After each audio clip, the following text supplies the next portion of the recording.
Hello, guys, and welcome into the Underrated Fantasy Football Podcast. I'm your host, Maxwell Dorn, and I am flying solo today. Murph is on the other side of the state. We're still working out the kinks of that, but today I'm going to be bringing you the underrated player of the episode. We're going to start doing this every single episode, bringing you a guy that is just absolutely being slept on coming into the season. My guy today, I think he's a great underrated player. With a lot of things going on in the NFL, he's still not being picked up in mock drafts and best ball drafts. I don't understand why this is happening, so we're going to get into that. Then we're going to jump into a little bit of news with Tyreek, Zeke, and Melvin Gordon. I'm sure you've probably already heard what's going on with them, but we're more or less going to talk about the fantasy implications of those guys and what happens now that whatever their scenario going on is. And then for the last topic we're going to get in today is the top 3 draft positions coming into the 2019 season that I think are the best places to be and to draft at. So, just stick around for the episode. Be sure you to like and subscribe, and let's get it. Hit that intro, baby.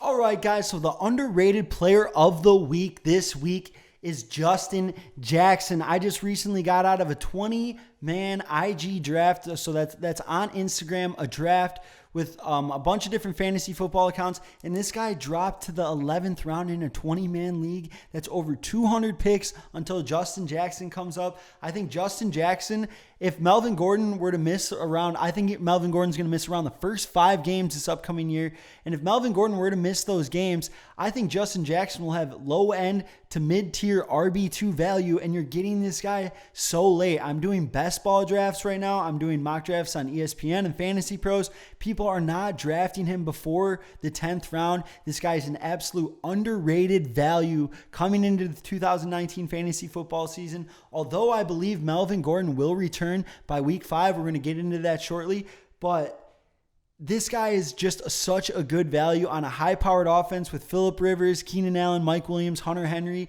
If he's just simply getting the goal line work and the early down work for the Chargers, this guy will have RB2 value, and you're getting him in the 10th round. So if you're drafting now before he shoots up these draft boards and the ADPs, go get this guy while you can, or try to keep him on quiet. I don't mean to be splurging it out now, but this guy is an underrated value coming into this year, an absolute steal I think you could have for the first 5 weeks of the season. So I think he is an extremely underrated player. But now getting into Melvin Gordon and the news with him and why I believe Melvin Gordon will be on the Chargers field, on the bench, or playing in a game by week 5, because first off, quote unquote, coming out today on NFL.com, today is July 25th, the Chargers GM says he's playing here.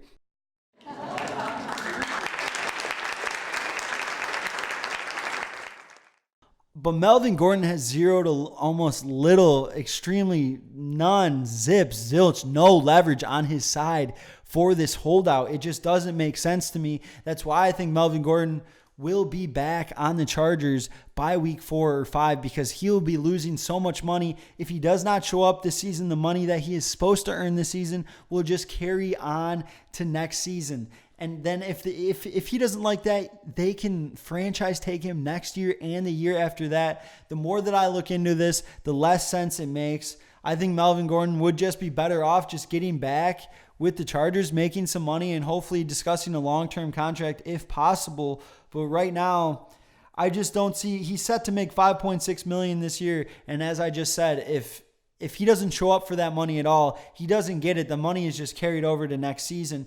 And every single day that Melvin Gordon is missing training camp, I believe the Chargers training camp started today on the 25th.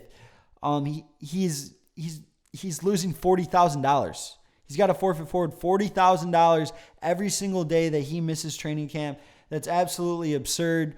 I don't know why he'd hold out that much longer, but I think he's going to miss a couple games just because I think he's going to be trying to send a message. Otherwise, the whole point is not even proven. The Chargers say they're standing their ground. They don't want to move off the contract right now.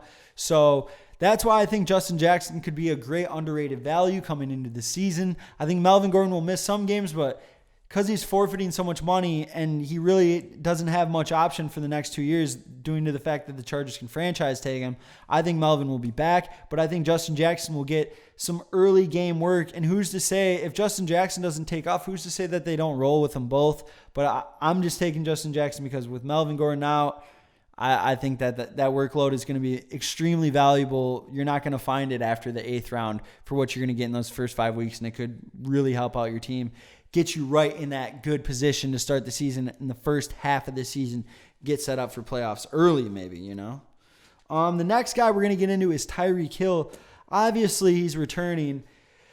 Coming away scotch-free. We don't know what happened. His girlfriend doesn't want to talk about what happened. He doesn't want to talk about what happened. Then there's really nothing to talk about. We don't really know what happened. So he's coming back. No suspension coming back this year. Absolutely huge for fantasy football.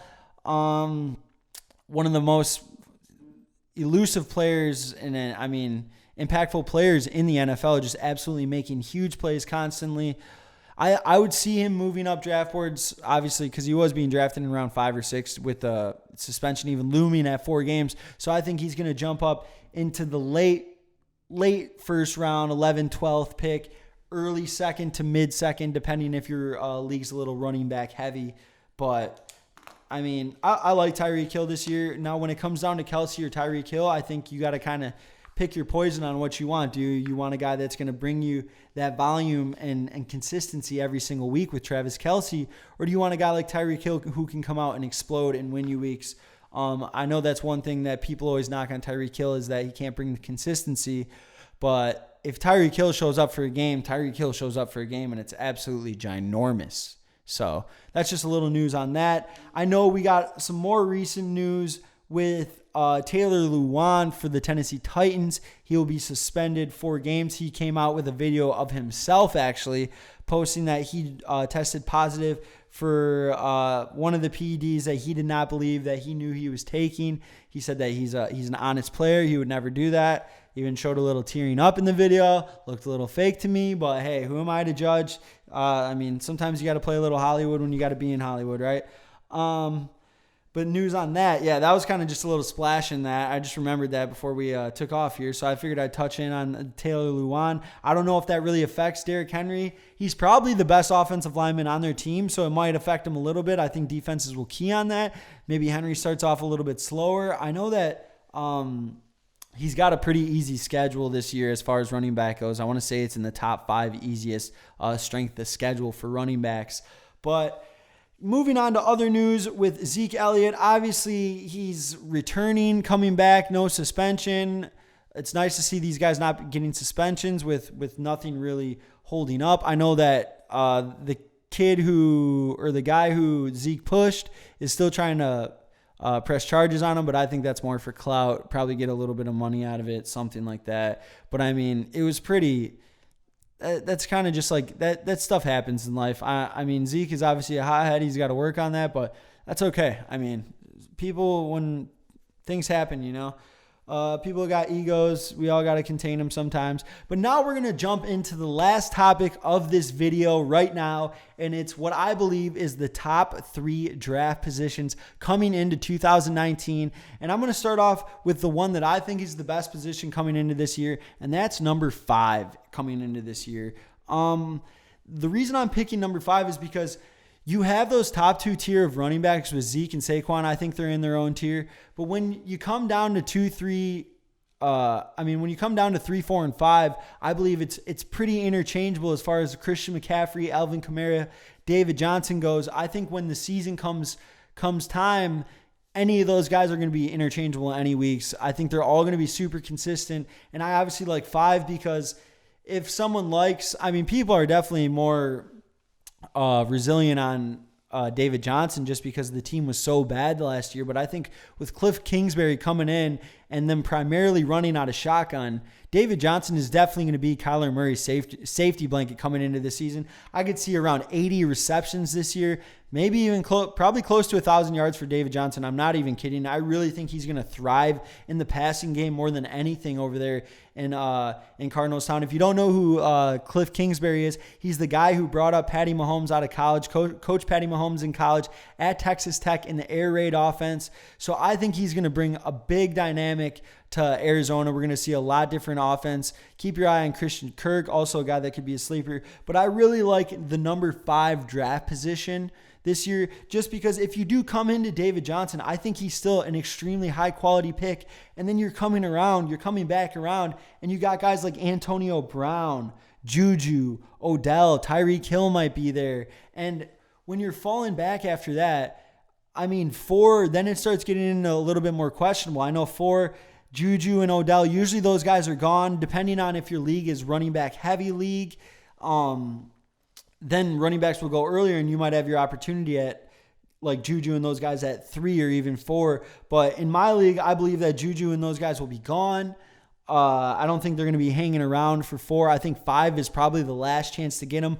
Once you drop into 4, I think you're more in Antonio Brown, Mike Evans range, or unless you want to go running backs, like a Marlon Mack, if you want to take a risk on him, or Leonard Fournette, Derrick Henry. Like I said, if your league is more running back heavy, you might want to go that way. But I think after the second pick, and this is something to be aware of coming in draft day, I think the wide receiver tier drops off, and in the 3rd round, the next running back tier really opens up with guys like Leonard Fournette, Derrick Henry, Marlon Mack, Aaron Jones, Devontae Freeman. You can get all those guys in the 3rd round right now. And after the second, Juju, Odell, Mike Evans, Antonio, all those guys are gone. So if I was you, if you're drafting, make sure to try to get an elite wide receiver in the 2nd if you're someone who really wants a top-tier wide receiver, because after the 2nd, it drops off pretty hard. It gets into like Adam Thielen, Stephon Diggs. Those guys are great. I really like them this upcoming season for wide receivers 2s, but they're not going to bring you that top tier wide receiver 1 like that's available in round 2 right now with Juju and Odell and Antonio, all the clear-cut number 1 options on their team who are going to exceed like large amounts of value. And then I'm going to talk about number 3 just a little bit, because I think number 3 is still a great position, because you get your pick of the litter, because more than likely it's going to go Saquon, Zeke, and then you get to choose if you want Christian McCaffrey, if you want Alvin Kamara, if you want David Johnson. I'm starting to lean higher on David Johnson the more I come into the season. I think Kyler Murray's going to be good. I like that he's mobile and they can move a little bit. Him and David Johnson, I think, could be a lethal combination coming into the season. But I think personally, I'm going to have to go with Christian McCaffrey as my number 3 running back, just because we saw how much he was utilized. He makes explosive plays running. He makes explosive plays catching the ball as well. So I'm going to go with him, and he gets the extremely large workload. That's what scares me with Alvin Kamara. But say a Latavius Murray doesn't come in and work how he's supposed to work out in New Orleans, we could see Alvin Kamara get those RB1 carries like we did the start of last season through week 4, and he was the number 1 running back in fantasy football. I think one week he had 40 points. So it's all splash plays, like I'm saying. There's a lot of upside with David Johnson this year. Christian McCaffrey, I think, is going to bring you that consistency. Alvin Kamara, obviously so efficient.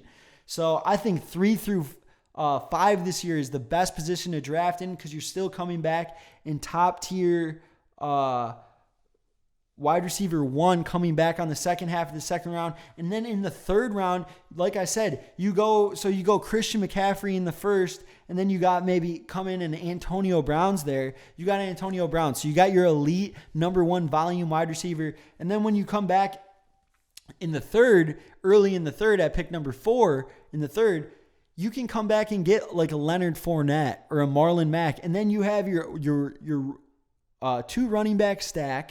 You got your elite wide receiver 1, and then you come into pretty nice wide receiver 2 territory. That's why I don't want to pick a wide receiver in round 3, because I think they drop off extremely hard, and I think that the wide receivers in round 4 have similar value. Guys like Cooper Kupp or maybe Tyler Lockett. These guys could be big this upcoming season, and they're kind of being slept on. Brandon Cooks, Robert Woods, Kenny Golladay. These are great number 2 options for your team. So if you can start off with a nice 4 stack right there, 2 running backs, 2 wide receivers, I think that's the most efficient way to go coming up in this draft, coming up in 2019 at your draft. If you're drafting in 3, 4, 5, try to build that stack, that elusive brick squad stat with 2 wide receivers, 2 running backs. It's extremely hard to beat, and that's all I got for you this episode. Be sure to stay tuned. We're going to be doing the underrated player every single episode, and that is just going to be ginormous. Help you out in the upcoming draft. Just start making a list of all these guys because you're going to be looking like a master come draft day.